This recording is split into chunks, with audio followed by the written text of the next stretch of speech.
बिस्मिल्लाहिर्रहमानिर्रहीम।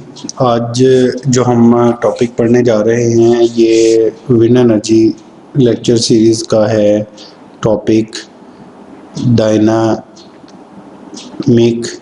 Matching. Dynamic matching इसका मतलब ये है कि डायनामिक का मतलब है मोशन, और जब हम विंड एनर्जी की बात करते हैं तो उसमें जब हमने टरबाइन की बात करनी है तो let's suppose this is two bladed wind turbine.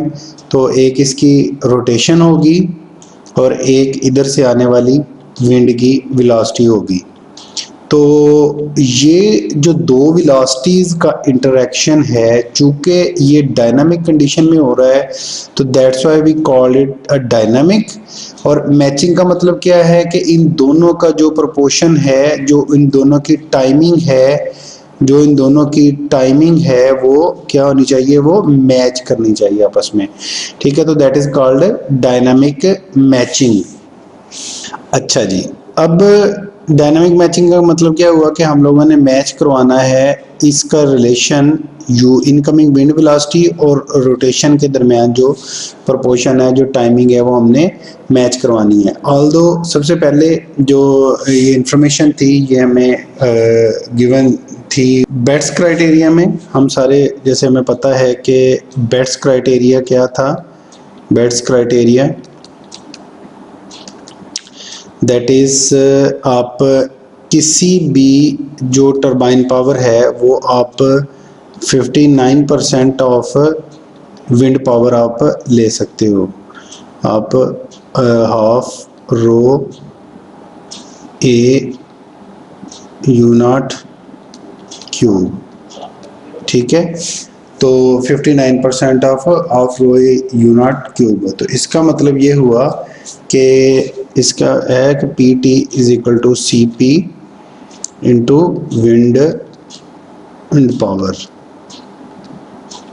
तो सी पी वो फ्रैक्शन है जो हम विंड पावर से ले सकते हैं। तो हमें मैक्सिमम पावर आउटपुट लेने के बारे में तो बेट्स क्राइटेरिया ने बता दिया, लेकिन इसकी कंडीशंस क्या हैं, जिसके ऊपर आप ये मैक्सिमम क्राइटेरिया अचीव कर सकते हैं। वो इस सेंस में कि लेट्स सपोज अगर आप की जो टरबाइन है वो बहुत स्पीड से घूम रही है, और या फिर वो इतनी स्लो स्पीड से घूम रही है और आने वाली जो विंड है वो बहुत ज़्यादा है, तो देन इन दोनों सूरत हाल में हम इनकी मैचिंग कैसे करवाएंगे। तो ये प्रोबेबली एक फ्लॉ था बेट्स का, जो कि पूरा किया था बाद में आके गलार्ट ने। किसने? गलार्ट ने हमें दोनों का एक प्रोपोर्शन दिया था। किसके बारे में? इनकी स्पीड के बारे में, विंड स्पीड, और किसके बारे में? इसके विंड स्पीड और हमें जो इसकी रोटेशन है, इन दोनों के बारे में प्रोपोर्शन दिया था। ठीक है, तो इसका मतलब ये हुआ कि अगर हमने इसकी मैक्सिमम एफिशिएंसी लेनी है तो we should consider optimum value of blade tip speed ratio. ठीक है, ऑप्टिमम ब्लेड स्पीड टिप हमें कंसीडर करनी पड़ेगी। वो क्यों? अचानक से हम ब्लेड टिप स्पीड पे क्यों आ गए? क्योंकि we have defined earlier that जब स्पीड ऑफ ब्लेड्स या divided by speed of wind, that is speed of wind.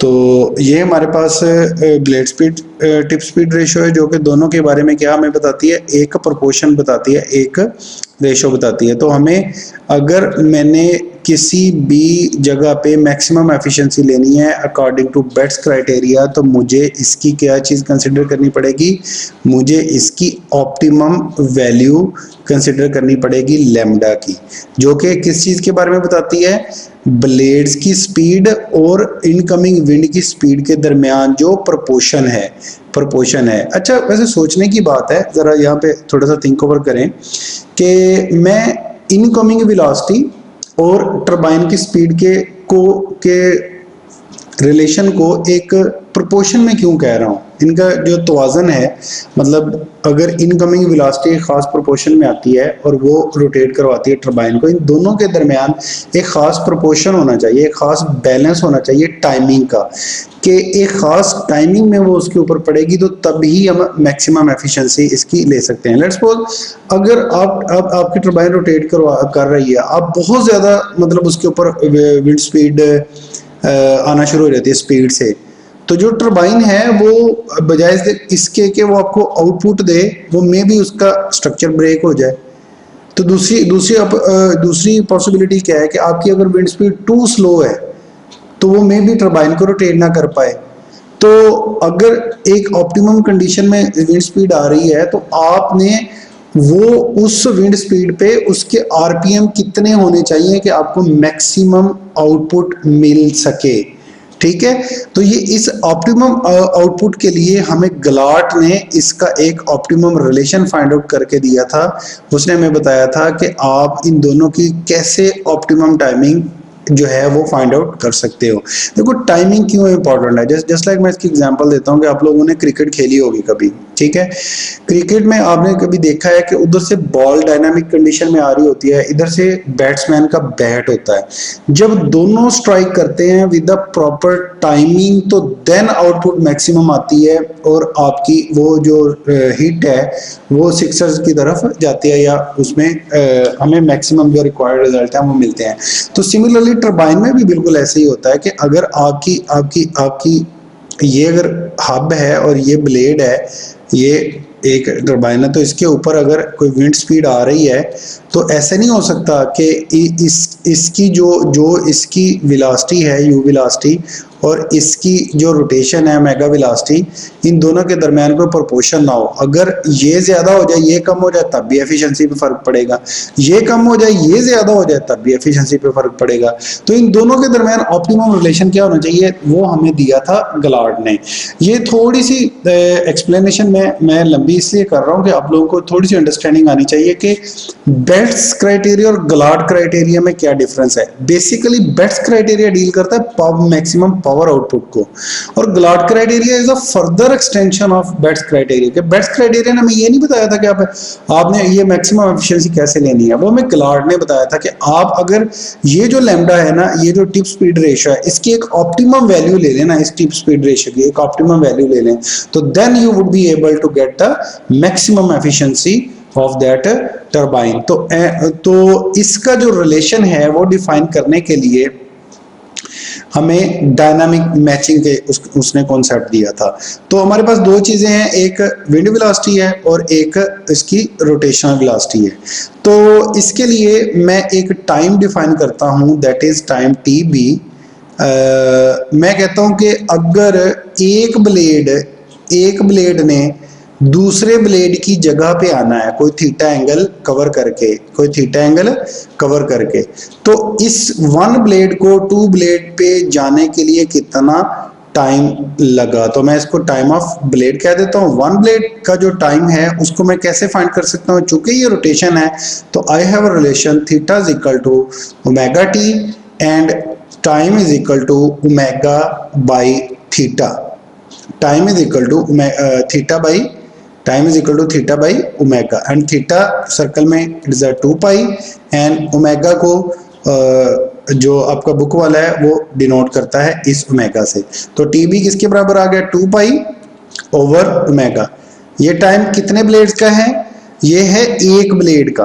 Similarly एक ब्लेड इधर आया तो अगला ब्लेड किधर गया, इधर आया, अगला ब्लेड इधर आया। तो नंबर ऑफ ब्लेड, अगर एक ब्लेड थीटा एंगल कवर करता है तो अगर इसमें n ब्लेड है, मतलब अगर मैं 2 ब्लेड टरबाइन की बात कर रहा हूँ, 3 की, 4 की, कितने ब्लेड की टरबाइन की बात कर रहा हूँ, तो वो हो जाएंगे नंबर ऑफ n ब्लेड्स।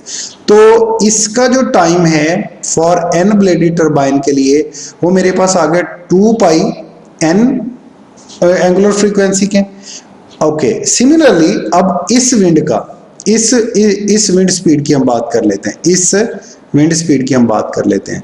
तो ये विंड स्पीड जो है ये हब के इधर आई, टकराने के बाद आगे गुजर गई, टकराने के बाद आगे गुजर गई। तो ये सर्कुलर मोशन की है इसने, लीनियर, तो दैट इज लीनियर मोशन। तो लीनियर मोशन के लिए टाइम निकालने के लिए हमारे पास फार्मूला होता है S is equal to V T S, और टाइम किसके बराबर आ जाता है, that is S is equal to V. तो इस एस को बुक वाला रिप्रेजेंट करता है डी, यानी कि वो इस चीज को डी का नाम देता है, यानी कि just before the turbine and just after the turbine the difference between this span is called D. वो आगे चल के डी को भी डिफाइन करेगा कि अगर गलार्ड ने ये डिफाइन करके दिया था कि अगर आपने ऑप्टिमम आउटपुट लेनी है तो आप इस डी को कितना रख सकते हैं। तो ये हमारे पास वी आ गया, और जो वेलोसिटी है विंड की वो हमारे पास यू नॉट के बराबर आ गई, and that is T of wind, मैं इसको टी विंड कह देता हूँ। तो ऑप्टिमम कंडीशन क्या है, फॉर ऑप्टिमम कंडीशन ये दोनों टाइम क्या होने चाहिए हमारे पास, t b is equal to t डब्ल्यू, ठीक है। तो मैं यहाँ पे पुट कर देता हूँ, टी बी हमारे पास क्या था, ये अगर आप देख पाए 2 pi over n, 2 pi over n angular frequency is equal to d over u naught. तो यहाँ से मैं निकाल लेता हूँ angular frequency, that would be 2 pi over n d u naught, 2 pi over n d u naught, yes 2 pi N D over U naught. ये हमारे पास किसके बराबर आ गई, एंगुलर फ्रीक्वेंसी से, फ्रीक्वेंसी के बराबर। तो हम लोगों ने यहाँ से क्या निकालना है, ये आ गई हमारे पास एंगुलर फ्रीक्वेंसी, ओमेगा आ गया हमारे पास। तो blade speed tip speed ratio का हमारे पास फार्मूला क्या होता है, velocity of blade, velocity of blade at tip divided by velocity of wind, divided by velocity of wind। तो इसका हमने डिफाइन किया था एक फार्मूला, अगर आप प्रीवियस उसके अंदर अगर आपको याद हो तो लैम्डा किसके बराबर था, R omega divided by U naught के, एंड आर ओमेगा को हम इस उल्टे कर्ल से हम शो कर रहे हैं, and that is u naught. तो इसकी जगह पे I would put this value in this equation. तो मेरे पास फाइनल फार्मूला क्या बन गया, lambda is equal to r u naught into, अब ये किसके बराबर था, 2 pi u naught over N d, 2 pi u naught over N d. तो यू नॉट से यू नॉट कट गया, तो ये किसके बराबर आ गया, are 2 pi over N D, R 2 pi over N D. Okay, R क्या था, this is radius of turbine, R क्या था, रेडियस ऑफ टरबाइन। तो डी क्या है, डी कौन सा डिस्टेंस था, डी कौन सा डिस्टेंस था, डी वो डिस्टेंस था just before turbine and just after turbine. तो गलार्ड ने कहा था कि आप इसको हाफ ऑफ द रेडियस ले लें फॉर ऑप्टिमम आउटपुट के लिए। तो फॉर गलार्ड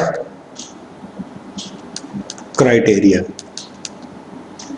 क्या मतलब इसका, फिजिकली क्या मतलब हुआ कि अगर आपकी ये टरबाइन है तो इसका जितना रेडियस होगा, इसका जितना रेडियस होगा उस रेडियस का आधा इधर और आधा इधर आप ले लें, तो वो हमारे पास क्या आ जाएगा, हाफ आर के बराबर आ जाएगा। ठीक है, तो इसको हम इधर पुट करेंगे तो हमारे पास क्या निकल आएगा, lambda is equal to R 2 pi over N, D की जगह पे हाफ आर पुट कर दिया, तो ये 2 पर जाके मल्टीप्लाई हो गया, आर से आर कट गया, तो ये 4 pi over n, 4 pi over n. तो हमारे पास optimum blade tip speed ratio को क्या आ गया, 4 पाई ओवर एन। जब हमने डी ऑप्टिमम कंडीशन के लिए पुट किया तो ये हमारी blade tip speed ratio convert होगी लैम्डा नॉट में, वो फॉर ऑप्टिमम कंडीशन। तो इसका क्या मतलब हुआ, इसका मतलब N is the number of blades. अगर मेरे पास 2 ब्लेडेड टर्बाइन है, if N is equal to 2, तो लैम्डा कितना होना चाहिए, 4 मल्टीप्लाई बाई 3.14 डिवाइडेड बाई 2, तो 2 which is approximately equal to 6। और for N is equal to 3 bladed turbine के लिए लैम्डा कितना होगा, 4 मल्टीप्लाई बाई 3.14 डिवाइडेड बाई 3, तो ऑलमोस्ट 3 से 3 कट गया, तो ये अप्रोक्सीमेटली इक्वल आएगा 4 के। और अगर मेरे पास n हो जाए, n इज इक्वल टू 4 के, तो मेरा लैम्डा किसके बराबर आ जाएगा, 3 के।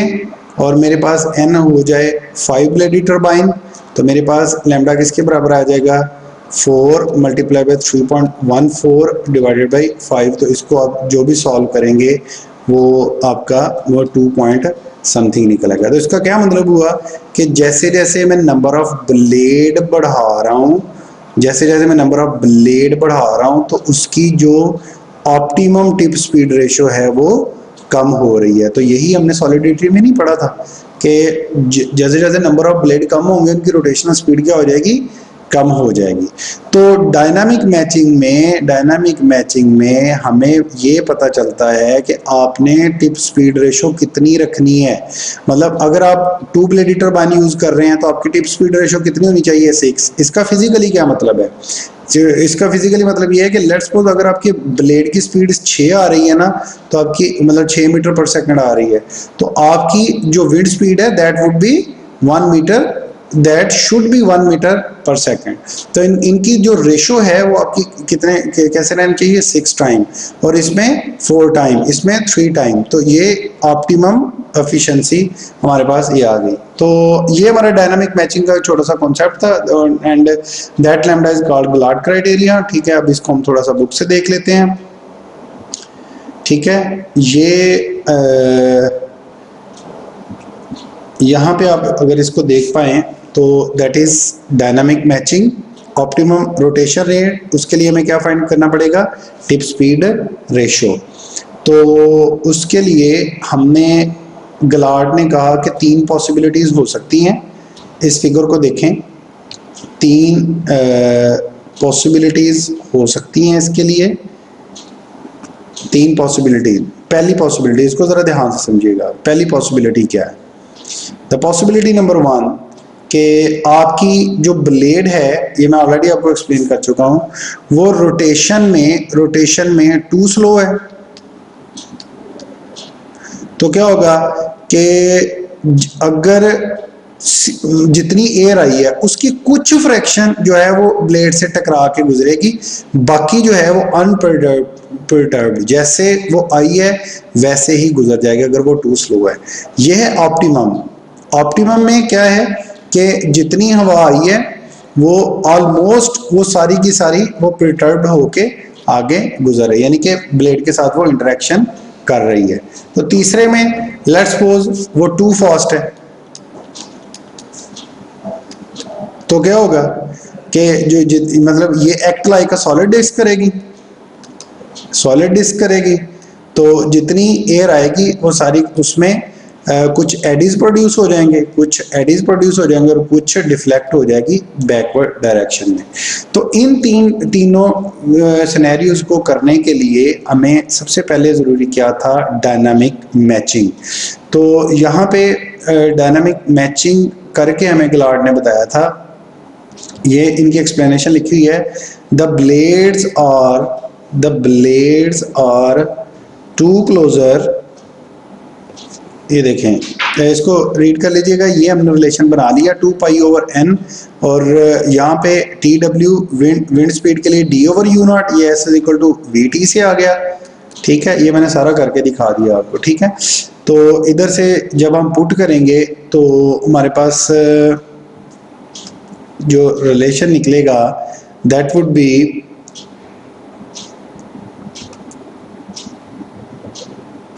ये हमने दोनों टाइम्स को इक्वेट कर लिया। इक्वेट करने के बाद यहाँ पे टिप स्पीड रेशियो में हमने इसको पुट कर दिया, ये लैम्डा नॉट आ गया। लैम्डा नॉट के बाद हमने जो थी वो वैल्यू पुट कर दी 1/4, k = 1/2 पुट करेंगे तो आपके पास ऑप्टिमम लैम्डा कितना निकल आएगा 4 पाई/n। तो ये टू ब्लेडेड टरबाइन के लिए हमारे पास जो लैम्डा नॉट है वो किसके बराबर आएगा, दैट वुड बी 6। ठीक है, दैट वुड बी 6, और टू ब्लेडेड टरबाइन के लिए लैम्डा आ गया 6, और 4 ब्लेडेड टरबाइन के लिए लैम्डा आ गया अप्रोक्सीमेटली 3 के। ठीक है, तो इस तरीके से हमारी जो डायनामिक मैचिंग है वो अकर हुई। ठीक है, यहाँ पे एक छोटा सा ग्राफ है वो हम डिस्कस कर लेते हैं, ये बड़ा बहुत इंपॉर्टेंट प्लॉट है। अब जो गलाट ने यहाँ पे प्लॉट किया वो किया उसने CP and tip speed ratio के बारे में। तो टिप स्पीड रेशो के बारे में इसका मतलब ये है कि ये फर्दर एक्सटेंशन है बेट्स क्राइटेरिया की। बेट्स ने कहा कि 59% तक हम मैक्सिमम इसमें जा सकते हैं, कितने 59% हम मैक्सिमम इसमें जा सकते हैं। तो जो गलाट है उसने भी यही कहा कि आप मैक्सिमम मतलब जो एफिशिएंसी है वो कैसे ले सकते हो कि अगर आप लैम्डा नॉट 4 पाई/n पुट करो, 4 पाई/n पुट करो, तो आप मैक्सिमम एफिशिएंसी जो है वो 59 तक लेके जा सकते हो। तो हमें पता चला कि जब हम tip speed ratio for two bladed turbine के लिए जब हम n पुट करते हैं तो हमारा लैम्डा आता है 6 which is equal to this. तो इसका क्या मतलब है कि ये जो टिप स्पीड रेशियो मैक्सिमम आ रही है ये vertical axis Darrieus type wind turbine के लिए है।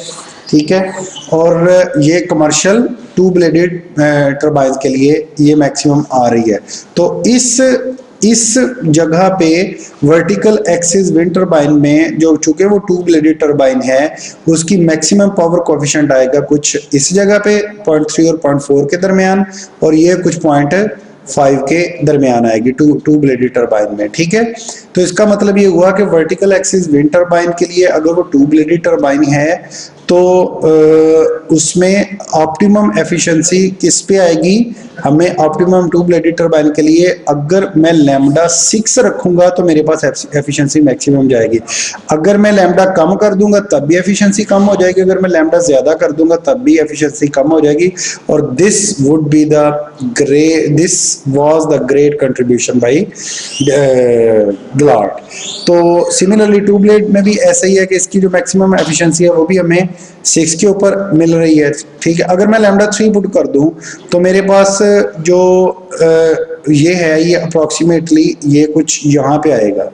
ठीक है, इस जगह पे तो 3 ब्लेडेड टरबाइन के लिए मेरे पास ये ऑलमोस्ट 0.4 निकल आएगा। ठीक है, और जब मैं लैम्डा इक्वल टू 4 पुट करूंगा तो मेरे पास लैम्डा इक्वल टू ये मैंने करके दिखाया हुआ, तो ये मेरे पास 3 ब्लेडेड के लिए ये मेरे पास ये निकल आएगी ये वाली चीज। ठीक है, तो इसके लिए ये चीज निकल आएगी ये वाली जो कि 0.4 के दरमियान निकल आएगी। ये देखें इधर, अगर मैं लैम्डा इक्वल टू 4 पुट करूं तो मेरे पास लैम्डा इक्वल टू ये 3 लैम्डा इक्वल टू 3 पुट करूं तो मेरे पास क्या निकल आएगी, ये कमर्शियल 3 ब्लेडेड के लिए तो हमने कर लिया है। अगर मैं लैम्डा 4 पुट करूं 4 ब्लेडेड टरबाइन के लिए तो मेरे पास क्या निकल आएगा, मेरे पास ये जो आपके पास लैम्डा नॉट है ये किसके बराबर आ जाएगा, दैट वुड बी 4। अगर अगर मैं 3 ब्लेड यहाँ पे पुट करूँ तो वो 3 ब्लेड्स के लिए ये आ गया, 4 ब्लेड के लिए ये आ गया, ठीक है। तो 3 ब्लेड के लिए लैम्डा जो है को इन दो कर्व्स को मीट कर रहा है, ठीक है। तो 3 ब्लेड्स के लिए कर्व ये आ गई। सिमिलरली उसके बाद जब उसने कहा 4 ब्लेड, 5 ब्लेड, 6 ब्लेड और ये मल्टीपल ब्लेड के लिए अगेन हमने कहा था कि जैसे जैसे हम नंबर ऑफ ब्लेड्स बढ़ाएंगे उसकी रोटेशन स्पीड क्या हो जाएगी, कम होना शुरू हो जाएगी। लेकिन वो उसकी एफिशिएंसी किसके विद इन रहेगी, विद इन गलार्ड क्राइटेरिया कर्व के अंदर रहेगी। तो आई होप कि आप लोगों को ये चीज़ बड़ी क्लियरली अंडरस्टैंड होगी कि हमारे पास सबसे पहले विंड टर्बाइन के अंदर जो मेन चीज़ है वो इम्पॉर्टेंट पैरामीटर्स हैं, that would B solidity, torque, its tip speed ratio, ठीक है। सिमिलरली 2-3 और है जो हमने प्रीवियस लेक्चर्स के अंदर कवर किए हैं। और उसके बाद विंड टर्बाइन में मेन चीज़ है बेट्स क्राइटेरिया जो कि पावर के बारे में बताते हैं, और उसके बाद गलार्ड क्राइटेरिया जो कि हमें किसकी चीज़ के बारे में बताता है कि इनकमिंग एयर और रोटेशनल स्पीड कितनी होनी चाहिए, ठीक है। उसके बाद जो अगला आर्टिकल है वो है हमारा extension of linear momentum theory. इंशाल्लाह ताला ये अगले लेक्चर में मैं आपको पढ़ाऊंगा कि ये क्या होती है। तो तब तक के लिए अपना बहुत सारा ख्याल रखिएगा। अल्लाह हाफिज़।